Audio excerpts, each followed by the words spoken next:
தமிழகத்தில் பாஜகவின் புதிய வலிமையை பறைசாற்றும் சமீபத்திய 3 நிகழ்வுகள்.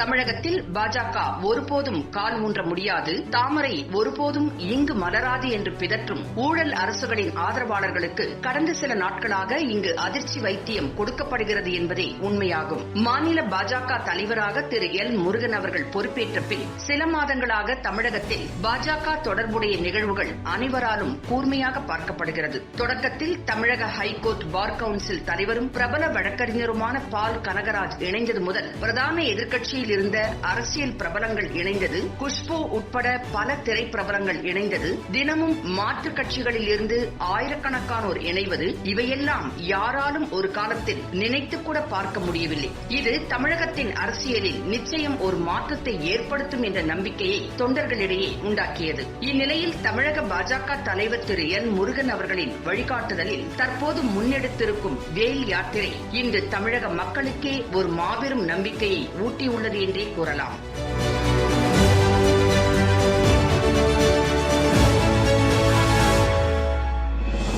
மாற்றம் என்று வரும் என்று ஏங்கி வருந்தியவர்களுக்கு அருமருந்தாக இந்த வேல் யாத்திரை அமைந்துவிட்டது என்றே கூறலாம். யாத்திரையின் முதல் நாள் நடைபெற்ற எழுச்சிமிக்க சம்பவங்கள், பல்லாயிரக்கணக்கான தமிழக தொண்டர்கள் இதில் காட்டிய ஈடுபாடு எதிர்க்கட்சிகளுக்கு திகில் ஏற்படுத்தியது. இதனால் எப்படியாயினும் இந்த யாத்திரைக்கு தடை ஏற்படுத்த வேண்டும் என துடியாய் துடித்தார்கள். கொரோனா பரவும் இந்த சாக்கில் தடையை உருவாக்க தூண்டிவிட்டார்கள். இதனால் ஆரம்பத்தில் வேல் யாத்திரைக்கு அனுமதி அளித்த தமிழக அரசு பிறகு அனுமதியை மறுத்தது. தினமும் யாத்திரை நடத்த விடாமல் தலைவர் முருகன் மற்றும் முக்கிய நிர்வாகிகளை கைது செய்தும் ஆயிரக்கணக்கான தொண்டர்களை கைது செய்தும் எமர்ஜென்சி காலம் போல அரசு நடந்து கொண்டது தமிழகத்தில் உள்ள லட்சக்கணக்கான தொண்டர்களை புண்படுத்தியது.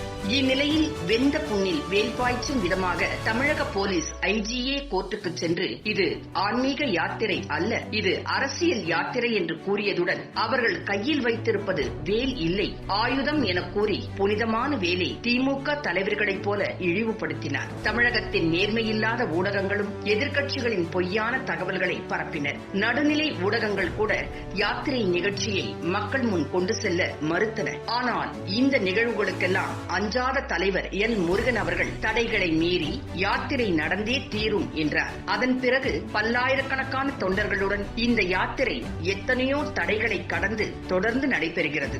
2 நாட்களாக நடைபெறும் திருவண்ணாமலை, கடலூர் கூட்டங்கள் மிக பிரம்மாண்டமாக நடைபெற்றது. நாளுக்கு நாள் இந்த யாத்திரைக்கு பொதுமக்கள் மத்தியில் கிடைக்கும் ஆதரவு பெருகி வருவதை இது காட்டுவதாக தலைவர்கள் கூறியுள்ளனர். இதுபோக 2 நாட்களுக்கு முன்பாக கரூரில் பாஜக துணைத் தலைவர் அண்ணாமலை முன்னிலையில் ஏராளமான இளைஞர்கள் மாற்றுக் கட்சிகளில் இருந்து விலகி பாஜகவில் சேரும் நிகழ்ச்சி நடைபெறுவதாக இருந்தது. அப்போது போலீசார் அந்த நிகழ்ச்சியை தடை செய்யும் விதத்தில் பாஜகவினரை மிரட்டினார்கள் என்றும் போலீஸ் அதிகாரிகள் தங்கள் வாகனங்களை சாலையில் குறுக்காக விட்டு இடைஞ்சல் ஏற்படுத்தினர் என்றும் கூறப்படுகிறது.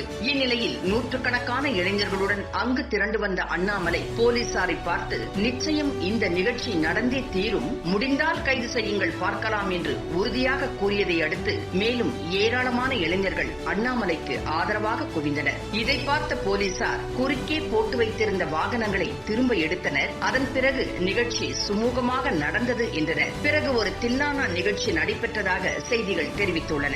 அதன்படி கரூர் நகர சுவர்களில் கோ பேக் மோடி என்று எழுதப்பட்டதுடன் பிரதமர் மோடி குறித்து மரியாதை குறைவாகவும் அந்த பகுதி திமுக எம்எல்ஏ செந்தில் பாலாஜி தூண்டுதலை திமுகவினர் எழுதியிருந்தனர். இது தெரிந்த அண்ணாமலை, அரசியல் செய்ய வேண்டுமென்றால் மக்களிடம் நேரடியாக சென்று போட்டி போடுங்கள், யாருக்கு மக்கள் ஆதரவு தருகிறார்களோ அவர்களை ஏற்றுக்கொள்வதுதான் ஜனநாயகம் என்று கூறியதுடன் 1 வாரத்திற்குள் பிரதமரை அவமதிக்கும் சுவர் விளம்பரங்களை அழிக்கவில்லை என்றால் அதே இடத்தில் 5 கட்சி அமாவாசை என்று செந்தில் பாலாஜியையும் திமுக தலைவர் ஸ்டாலினையும் தாக்கி எழுதப்படும் என்று கூறியிருந்தார் என்றும், இவரது எச்சரிக்கையை தொடர்ந்து கரூரில் உள்ள ஒரு சுவர் விளம்பரத்தை திமுகவினர் உடனடியாக அழித்துள்ளனர் என்றும் கூறப்படுகிறது. இந்த நிகழ்வுகள் தமிழகத்தில் பாஜக எங்கே உள்ளது, பாஜக என்ன செய்துவிடும் என்ற கேள்வி கேட்டவர்களை திரும்பி பார்க்க வைத்துள்ளது. இந்த சம்பவங்கள் மாபெரும் அளவில் வளர்ந்து வரும் பாஜகவிற்கு கிடைத்த வெற்றி என்றும் கருத்து தெரிவித்து வருகின்றனர். இனிமேலும் இதுபோன்ற தகாத விளம்பரங்களை தமிழகத்தில் எழுதினால் கடுமையான விளைவுகளை எதிர்த்தரப்பினர் சந்திக்க நேரிடும் என்பதை